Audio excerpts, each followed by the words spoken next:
Thanksgiving had always been Emma's favorite holiday. Not just because of the turkey, cranberry sauce and pumpkin pie, but because it was one of the few times in the year when her entire family gathered around one table. For her, it symbolized belonging, even during years when life was complicated.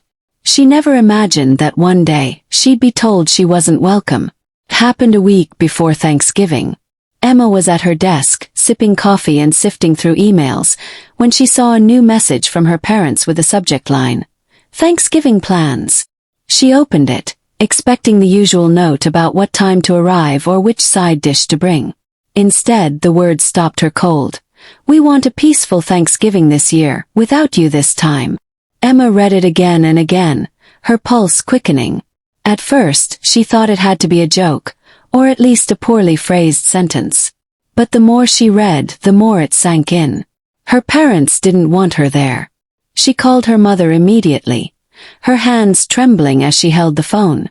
"Mom," she said, her voice shaky. "I just got your email. What do you mean by, without you?"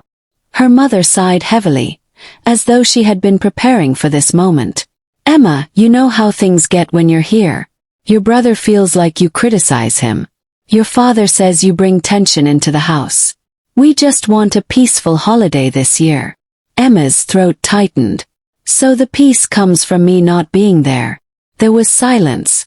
Then her mother said quietly, "It's for the best." Emma hung up before tears could betray her voice. She sat staring at the wall, numb, replaying every holiday in her mind. All the years she had cooked, cleaned, organized games for the kids, made sure traditions stayed alive. And now, somehow, she was the problem. As Thanksgiving Day approached, Emma tried to keep herself busy. She bought a small turkey breast for just her and her husband, picked up some sweet potatoes and pie, and told herself it would be fine. She didn't need the big gathering. She could create her own peace. But when Thanksgiving morning came, the quiet of her house felt suffocating. Her phone buzzed with photos from relatives. Her brother carving the turkey, her parents smiling, nieces and nephews laughing. She wasn't in any of it. Her husband reached across the table, squeezing her hand. "Maybe it's time to stop chasing their approval," he said softly. Emma blinked back tears. "But they're my parents. Shouldn't I belong there?" "Yes," he said, holding her gaze. "But love has to go both ways. If they can't see your worth, maybe you stop trying so hard to prove it." That night, Emma sat at the kitchen table, a half-finished slice of pie in front of her, and opened her journal. She wrote until her hand ached. She wrote about her childhood, about how her brother had always been the golden child, praised for every small accomplishment, forgiven quickly for every mistake.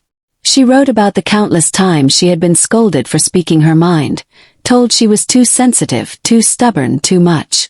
And now, the pattern had followed her into adulthood. Her brother could throw tantrums, make mistakes, but still be welcomed with open arms. Meanwhile, she was being asked to step aside, to keep quiet, to vanish so that others could have peace. For the first time, Emma realized she didn't want to play that role anymore. A week later, she received a call from her mother. "Emma," her mother began, her voice hesitant, "Thanksgiving was nice, but it felt strange without you." Emma's heart pounded. She wanted to cry, to shout, to ask why they had done it in the first place. Instead, she forced her voice to stay calm. "Mom, it hurt.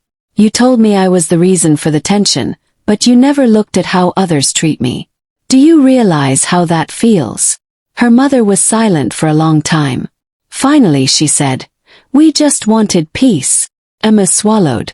Peace doesn't come from excluding people. Peace comes from treating each other fairly. Her mother didn't argue, but she didn't apologize either. When Christmas rolled around, Emma got another message.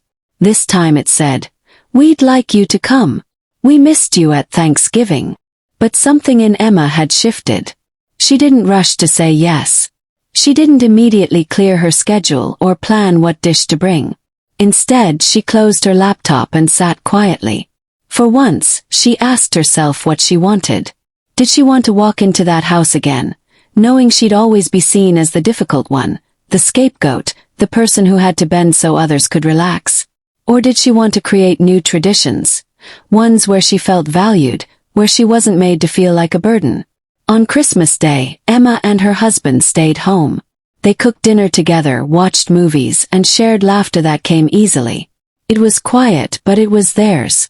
She checked her phone once, seeing photos of her family gathered again. Her brother at the center as always. But this time she didn't feel the same sting. She felt distance. And with distance came freedom. Over the months that followed, Emma began to call her parents less often. She no longer rushed to answer every time they rang. She focused on her own home, her marriage, her friends who felt like chosen family. It wasn't revenge. It wasn't punishment. It was self-preservation. Her parents had thought excluding her would bring peace to them. But it had brought peace to her instead. One evening, months later, Emma's mother called again. "We'd like to see you," she said softly. Emma hesitated.